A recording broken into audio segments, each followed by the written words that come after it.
There was a moment in country music history when the biggest star in America suddenly found himself locked out of the very stage that made him famous. And for Hank Williams, that moment changed everything. By the early 1950s, Hank Williams wasn't just a country singer, he was country music. Songs like Your Cheatin' Heart, Cold, Cold Heart, and I'm So Lonesome I Could Cry had turned him into a national star. His voice sounded raw, honest, and real, in a way fans had never heard before. But behind the scenes, Hank was falling apart. Years of back pain from a childhood condition led to heavy drinking and painkiller use. The pressure of nonstop touring only made things worse. Some nights he would walk on stage late. Other nights he couldn't perform at all. And eventually, even the Grand Ole Opry had enough. In 1952, Hank Williams was fired from the Opry. Think about that for a second. The biggest name in country music kicked off the most important stage in Nashville. For Hank, it was devastating. The Opry wasn't just a radio show. It was country music's highest honor.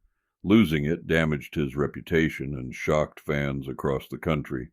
But the tragedy didn't stop there. His marriage to Audrey Williams was collapsing. His health was getting worse. And despite all the success, Hank often seemed lonely and exhausted. Still, he kept trying to perform. On New Year's Day in 1953, Hank was supposed to travel to a concert in Ohio. Because of bad weather, he hired a college student to drive him through the night. Somewhere along the road, Hank Williams died in the back seat of that car. He was only 29 years old. And here's the heartbreaking part. After his death, his music became even bigger than before. Songs released afterward turned into classics. Fans who once watched him struggle now saw him as a tortured genius who gave everything to country music. The tragedy that destroyed his career also helped create his legend. Today, more than 70 years later, Hank Williams is still one of the most important voices country music has ever known, and many artists, from Johnny Cash to Waylon Jennings, carried pieces of Hank's influence into the outlaw movement that followed. But it all traces back to one heartbreaking truth. The day country music lost its soul was the day it lost Hank Williams.